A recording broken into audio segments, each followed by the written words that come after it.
What's going on, guys? Today, we are going to explore a completely different Wolverine. A Wolverine who was never freed from the Weapon X program. A perfect killing machine, brainwashed and transformed into Hydra's ultimate super soldier, bearing a hauntingly new name, the Winter Soldier. A cold winter morning in Washington, D.C. Snow falls heavily, blanketing the entire capital in white. Inside a secret SHIELD facility, Nick Fury is reviewing security reports when suddenly, the entire system goes dark. Not from a hacker, not from a cyber attack, but from something that had literally severed every power line. And then, from the darkness of the hallway leading to the command room, a figure appears.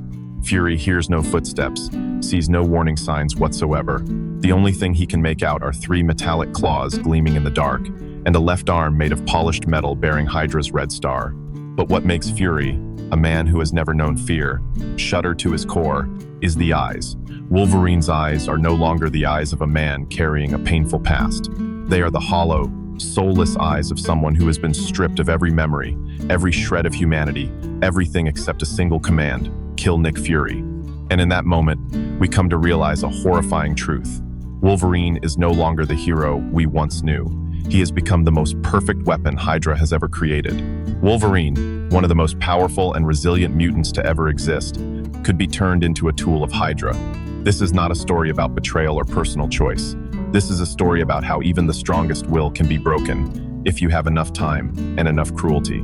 Wolverine never escaped from the Weapon X program. In Marvel's main timeline, Logan destroyed the Weapon X facility, killed most of those involved in the experiments, and began his journey to reclaim his past. But in this reality, everything unfolded in an entirely different way. When Logan went berserk after the adamantium bonding procedure, instead of letting him escape, the Weapon X scientists did something even they had never dared to attempt before. They activated a total brainwashing protocol, 10 times more powerful than anything they had used on him previously. They did not simply erase Logan's memories. They completely obliterated his personality, reducing him to a blank slate, ready to be rewritten with anything they desired. But the true twist came when Hydra intervened. Through a double agent embedded within the Weapon X program, Hydra had learned of this breakthrough. And rather than allowing Weapon X to use Wolverine as an ordinary weapon, Hydra decided to steal him and transform him into the organization's most classified project, the Winter Soldier. Why that name? Because to Hydra, Wolverine was the perfect embodiment of winter, cold, merciless, and devoid of life. He was no longer Logan, no longer Wolverine. He was a walking blizzard, a killing machine engineered to carry out missions that even Hydra's finest assassins would never dare to undertake. And here is the crucial detail we need to address right now. What makes this version of Wolverine as the Winter Soldier more terrifying than any other? It is the combination of his healing factor and the brainwashing protocol. With an ordinary person, extreme brainwashing causes permanent brain damage and ultimately leads to death or madness. But with Wolverine, his brain heals itself after every instance of trauma. This means Hydra could brainwash him repeatedly, more intensely, more deeply, without ever fearing they might damage their own weapon. Every time a fragment of an old memory tries to surface, a new layer of conditioning is applied, burying it further into the dark. Wolverine's own voice breaks through in those rare moments when the conditioning weakens, a whisper filled with agony. I remember. There was a girl. Silver hair. She called me. Logan? No. I am not Logan. I am. Who am I? I am a weapon. I am the Winter Soldier. I have no past. I have only the mission. This is where the tragedy of this character truly begins. Wolverine was not turned into a villain because he chose that path, but because every choice was taken from him. He is both victim and perpetrator. And it is precisely that contradiction that makes this story darker than any Wolverine story that has come before. And the most critical point, the one that so few people notice, is the connection between Hydra's Winter Soldier program and the Weapon X program. Both share the same core philosophy, turning human beings into weapons. But while Weapon X was purely a scientific experiment, Hydra had a far clearer and far more terrifying purpose. They did not simply want to create a super soldier. They wanted to create a symbol of fear. Every time the Winter Soldier appeared, it was not merely an assassination. It was a message sent to the entire world. Hydra can reach anyone, anywhere, at any time. And with Wolverine as their instrument, no target was ever safe. We will follow the linear progression of the assassination mission targeting Nick Fury, along with an extremely important flashback to the very first time Wolverine was deployed as the Winter Soldier. The setting is the SHIELD facility in Washington, D.C., just minutes after the power grid was severed. Nick Fury, drawing on decades of intelligence experience, immediately recognized that this was no ordinary attack. He drew his custom sidearm and backed into the darkest corner of the room, waiting. And then, the 20-centimeter thick steel door was cut through as though it had been made of butter. 3 adamantium claws flared in the darkness, and the Winter Soldier stepped inside. Fury did not hesitate. He fired 6 consecutive shots, every single one aimed at the intruder's head. But something horrifying happened. The bullets tore through Wolverine's skull, yet within seconds, the wounds had already sealed shut, pushing the rounds back out. Wolverine did not even blink. He launched himself toward Fury at terrifying speed, claws raised and ready to finish the target.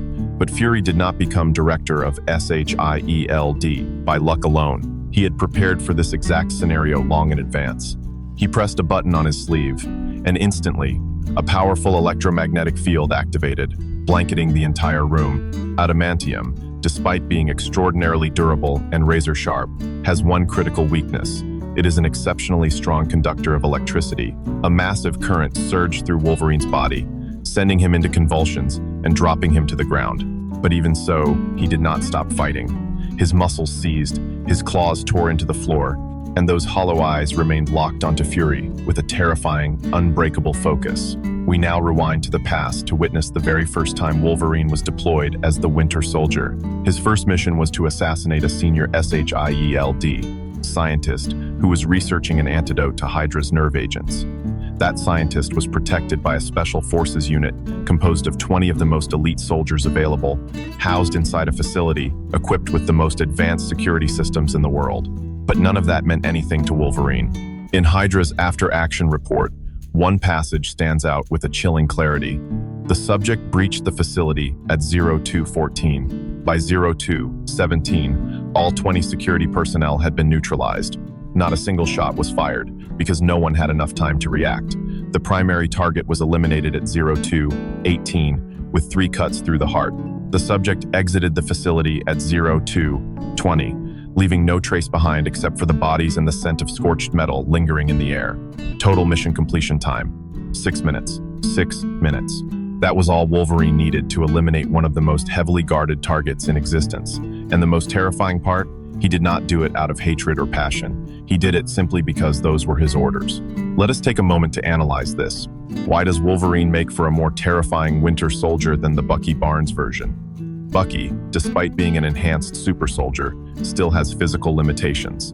He can be wounded, he can be killed if his opponent is powerful enough. But Wolverine is different. His healing factor makes him nearly immortal. He can be shot, stabbed, burned, blown apart, and he will always get back up and keep fighting. He does not need sleep, he does not need food, he does not need rest. He is an eternal killing machine. Beyond that, while Bucky still retained remnants of his old memories, fragments of the person he once was, Wolverine in this reality had been brainwashed so thoroughly that nothing remained. He had no memory of the X-Men, no memory of Jean Grey, no memory of anything from his past. To him, the world consisted of only 2 things: orders and targets, and that is what made him terrifying in his perfection. Back in the present, inside the darkened SHIELD facility, Fury stood before an agonizing choice. He could activate the final contingency, a self-destruct system that would incinerate the entire facility, hoping that temperatures high enough might melt the adamantium and destroy Wolverine permanently. But before he could do so, a voice rang out from behind him. "Do not, Fury. I have another way." It was Professor X, who had been warned of the attack and had arrived just in time. And this is the moment where the story enters its climax. The moment that I personally believe is one of the most psychologically intense confrontations in Marvel history. The battle between Professor X and Wolverine's brainwashed mind. Professor X did not come alone. He brought with him a specialized device, a portable version of Cerebro, engineered to amplify his psychic abilities. His plan was simple in concept, but extraordinarily dangerous in execution. Penetrate Wolverine's mind, dismantle the layers of conditioning, and awaken the true person within. But as he began the process, he came to realize the full extent of the devastation Hydra had inflicted. Wolverine's mind was unlike any mind Professor X had ever entered. It resembled an endless labyrinth of black walls, where each wall was a layer of conditioning stacked upon the last across decades. Professor X had to push through them one by one, and each layer contained the nightmares Wolverine had been forced to endure. The agonizing experiments of Weapon X, the torture sessions at the hands of Hydra, the assassination missions he had been compelled to carry out. But the most horrifying thing Professor X discovered was not the buried memories. It was a dark truth.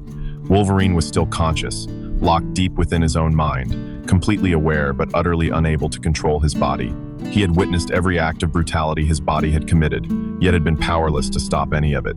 He had killed hundreds of innocent people, and he remembered every face, every desperate cry for help, every final drop of blood. Professor X, drawing upon the full extent of his power, fought to break through the final layer of conditioning. But Hydra had anticipated this. They had embedded a last line of defense inside Wolverine's mind. If anyone attempted to breach the final layer, a termination protocol would activate, forcing Wolverine to kill the very person attempting to save him. And the instant Professor X touched that final barrier, Wolverine's eyes snapped open, and he lunged toward Charles Xavier with his claws raised high. On the outside, Wolverine's body was trying to kill Professor X. But on the inside, the last surviving fragment of Logan's consciousness was fighting to reclaim control. Professor X, rather than pulling back, did something only he was capable of. He did not fight against Wolverine. He fought alongside Logan from within the mind itself. He used his power not to shatter the final layer of conditioning, but to reinforce Logan's own consciousness, giving Logan the strength to break through it himself from the inside. The defining moment came when Logan, with every ounce of will and resilience forged across centuries of survival, let out a roar that tore through the entire psychic space.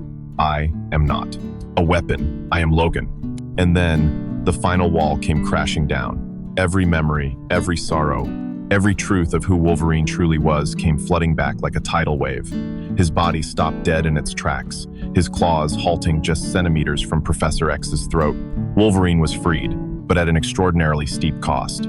He remembered everything, not only the cherished memories of the X-Men and the life he had lived before, but every single assassination he had carried out under Hydra's control.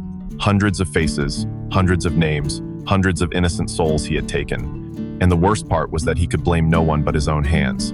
Wolverine did not return to being a hero right away.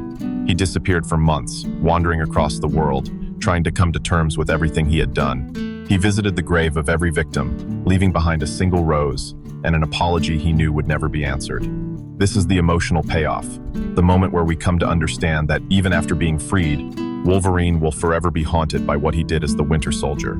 Is Wolverine truly responsible for the actions he carried out while brainwashed? Legally, perhaps not. But morally and psychologically, the answer is far more complicated. Because although his consciousness was locked away, it was his body, his own hands, that carried out those acts. And that creates a wound that can never fully heal, even with his extraordinary regenerative ability. Can Wolverine return to being a hero after all of this? The answer is yes, but not in the way we might expect. He is no longer the Wolverine of the X-Men, the hero with a heart of gold beneath a rough exterior. He becomes something else entirely, a relentless hunter of Hydra, a vengeful ghost who dedicates himself to tracking down every last person who turned him into a monster. He does not do this in the name of justice. He does it because it is the only way he can live with himself. Every Hydra operative he eliminates is one more soul lifted from the weight of his guilt. Even the strongest, most resilient among us can be broken if you have enough time and enough cruelty. But at the same time, this story also shows us that even in the deepest darkness, there is always a single ray of hope. For Wolverine, that ray of hope was Professor X and the belief that his true self still existed somewhere within. And now, I want to hear from you. What do you think? If Wolverine truly became the Winter Soldier in Marvel's main timeline, would the X-Men have been able to save him? Or would he have remained an unstoppable killing machine forever? If you found this story compelling, let me know your thoughts in the comments below. Do not forget to leave a like, subscribe to the channel, and hit the notification bell. And if you want to support us even further, thank you all for being here with us, and I will see you in the next universe story. Peace out.